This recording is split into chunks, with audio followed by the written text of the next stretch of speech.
बिस्मिल्लाहिर्रहमानिर्रहीम।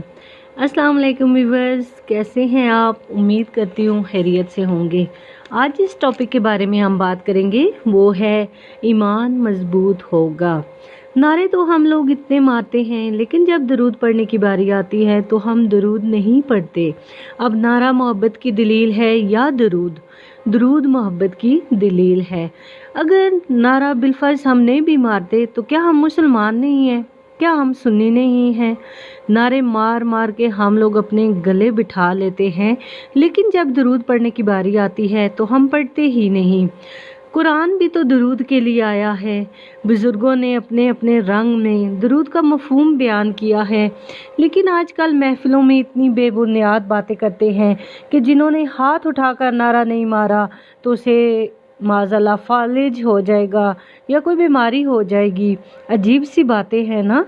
और जिन जिनको फालिज या कोई दूसरी बीमारियां हुई, क्या उन्होंने हजूर के लिए हाथ नहीं उठाए थे? इसलिए कितने ही लोग इस दुनिया से जा चुके, लेकिन हमने कभी किसी की महफिल में ऐसी बातें नहीं देखी कि जो नबी की महफिल में होती हैं। और किसी की ऊंची ज़ात की वजह से हम उसको नहीं मानते, या हम किसी को उसकी अमीरी की वजह से नहीं मानते, हम किसी को उसके ऊंचे स्टेटस की वजह से नहीं मानते। जो हजूर सल्लल्लाहु अलैहि वसल्लम से बेवफाई कर रहा है या सहाबाए किराम से बेवफाई कर रहा है तो हमारा उससे कोई तल्लुक नहीं है। जो नबी का ग़ुलाम है वो हमारा इमाम है। हमारे बड़े वही हैं जिनका अकीदा वही था, जिनका अंदाज़े मोहब्बत क्या था कि जी चाहता है तोहफे में बेजू में उन्हें आँखें, दर्शन का तो दर्शन हो, नजराने का नजराना। ये हमारे बड़े हैं, सिर्फ नारे नहीं अमल के साथ काम करते थे। और गिला तो सिर्फ अपनों से होता है ना। हजूर सल्लल्लाहु अलैहि वसल्लम के कितने अपने थे जो हर रोज़ रात को हजूर सल्लल्लाहु अलैहि वसल्लम की बारगाह में दुरूद सलाम के तोहफे भेजते थे। हजूर सल्लल्लाहु अलैहि वसल्लम की सीरत मुबारक को अपनाते थे। हजूर की बात हो तो सिर्फ हजूर की ही बात हो। सहाबाए किराम के तो नबी के नाम और उनकी महफिल का वो इतना एहतराम करते थे कि उनके सरों पर परिंदे आकर बैठ जाया करते थे। और हज़रत कुतुबुद्दीन ने जब निकाह किया तो 3 रातें बीवी के हकूक़ देने में गुजार दी। और नबी करीम सल्लल्लाहु अलैहि वसल्लम उनके किसी मुरीद को ख्वाब में आए और कहा कि शाह साहब से कहना कि क्या बात है, 3 दिन से आपका दरूद व सलाम का तोहफ़ा नहीं पहुंचा। सुबहान अल्लाह। ये हमारे बड़े हैं, हमें बाकायदा दिखाया जाता है, सिखाया जाता है कि जब भी नबी अलैहिस्सलाम का जिक्र आए, उनका नाम आए, तो हम लोग क्या करते थे। अब देखिए खादम हुसैन रहमतुल्लाह अलैह को कि व्हील चेयर पर बैठकर ऐसा बंदा, वो जो हम जैसा तो बंदा हो ना, अगर जिस तरह वो व्हील चेयर पर थे तो हम लोग कहें कि हमें चरपाई से नीचे ना उतारो, लेकिन उन्होंने व्हील चेयर पर बैठकर भी ये बात साबित कर दी कि लब्बैक या रसूल अल्लाह, लब्बैक या रसूल अल्लाह, लब्बैक या रसूल अल्लाह किसे कहते हैं। और एक बाबा जी ने अपने सारे मुखालफों को हिला कर रख दिया। और जब भी नबी पाक सल्लल्लाहु अलैहि वसल्लम पर दरूद पाक पढ़ने की बारी आई तो बड़ी मोहब्बत के साथ अपने आका पर दरूद भेजा और अपने आका के नामो नमूस के लिए अपनी जान देने से भी गुरेज नहीं की। अब देखिए बाबा जी ने किस तरह लब्बैक या रसूल अल्लाह साबित करके दिखाया। इम्तहान तो उन्होंने दिए हैं, हमने क्या किया है। आज दुख होता है ऐसे माहौल देखकर कि हम लोगों से हम आज नरम नरम कालीनों पर बैठकर भी दुरूद सलाम नहीं पढ़ा जाता। अब हज़रत बिलाल रज़ी अल्लाह तआला अन्हु को तो देखिए ना कि जिन्होंने कोयलों पर लेटकर दुरूद सलाम पढ़ा है। हज़रत अबू बकर सिद्दीक़ की बेटी उम्मुल मोमिनीन हज़रत आयशा, जब नबी पाक सल्लल्लाहु अलैहि वसल्लम ने हिजरत की, मक्का पाक से मदीना तशरीफ़ लाए, तो उस वक्त आपने गारे सोर में क़याम फरमाया। काफिर तो आपके पीछे निकले, लेकिन क्या हो गया था कि सिर्फ रंग ही थे रास्ते में। हज़रत अबू बकर सिद्दीक ने हजूर सल्लल्लाहु अलैहि वसल्लम को कंधों पर बिठा लिया। सलाम है उस गारे सोर के दोस्त, उस आशिक़ मुस्तफ़ा पर जो वो इश्क नबी पाक सल्लल्लाहु अलैहि वसल्लम से करते थे। आज तो हम गारे सोर जाएं तो कितनी बार रास्ते में स्टे करते हैं, पानी पीते हैं। अब तो दुकानें भी बन गई हैं, वहाँ लोग खाते पीते हैं। और उस वक्त वहाँ तो सिद्दीक़ अकबर कंधों पर नबी पाक सल्लल्लाहु अलैहि वसल्लम को उठाकर इतने नोकीले पत्थरों पर, मुश्किल रास्तों पर चलकर हजूर सल्लल्लाहु अलैहि वसल्लम को गारे सोर ले गए। जब गारे सोर में जलवा गर हुए तो मकड़ी ने जाला बना दिया, कबूतरी ने अंडे दे दिए। काफिर आए तो पीछे ही पीछे थे उनके, लेकिन उन्होंने देखा और सोचा कि अगर कोई अंदर होता तो जाला टूटना चाहिए था और कबूतरी के अंडे भी टूटने चाहिए थे। जाला सही तना हुआ था और अंडों का भी ठीक होना इस बात की गवाही है कि अंदर कोई भी नहीं गया।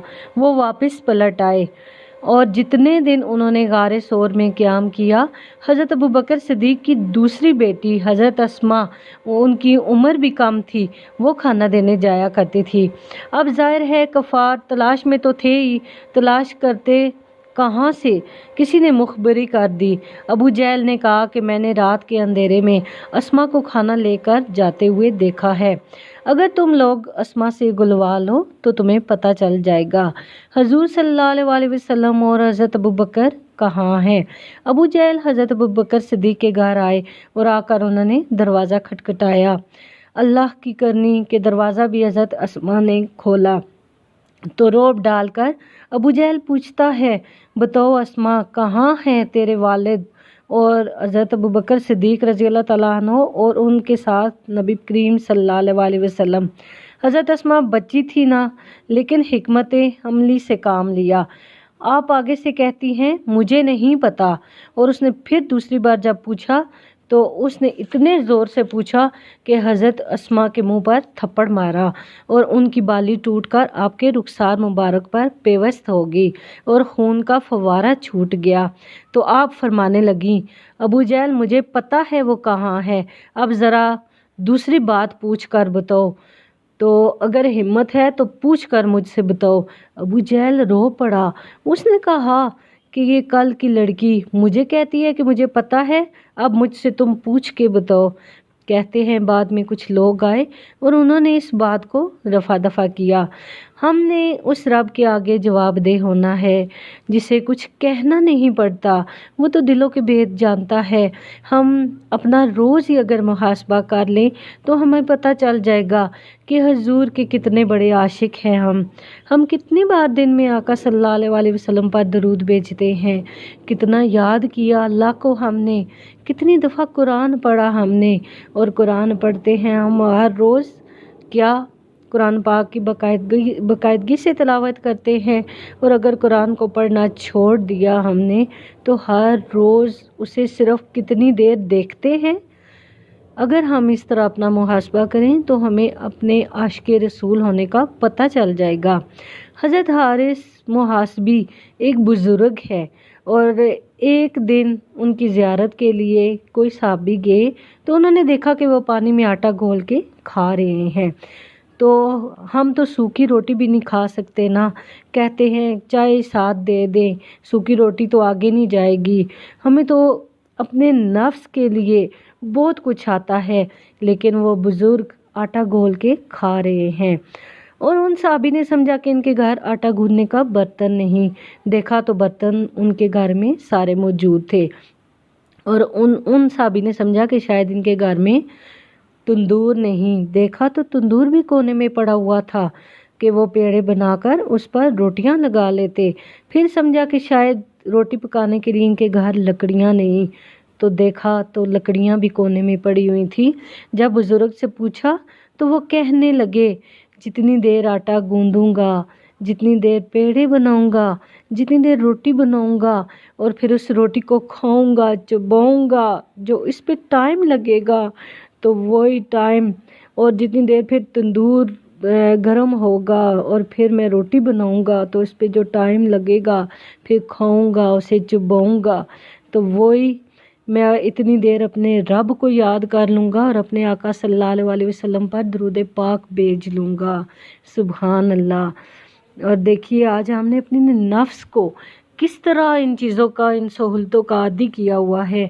جو اللہ کو یاد کرنے والے ہوتے ہیں، اللہ کے ولی، جو نبی پاک صلی اللہ علیہ وسلم سے محبت کرنے والے ہوتے ہیں، تو وہ ایسی چیزوں کو نہیں دیکھتے۔ سبحان اللہ۔ پہلے ہمارے بڑوں کی کیا محبتیں تھیں، کیا انداز فکر تھا، کیا انداز محبت تھا۔ اللہ تعالی ہم سب کو، مجھے، آپ کو، ہم سب کو بھی اپنے بڑوں کی طرح، ان ولیوں بزرگوں کی طرح اپنے رب کو یاد کرنے اور اپنے نبی پاک صلی اللہ علیہ وسلم سے عشق کرنے کی توفیق عطا فرمائے۔ اس کے ساتھ ہی مجھے اجازت دیجیے۔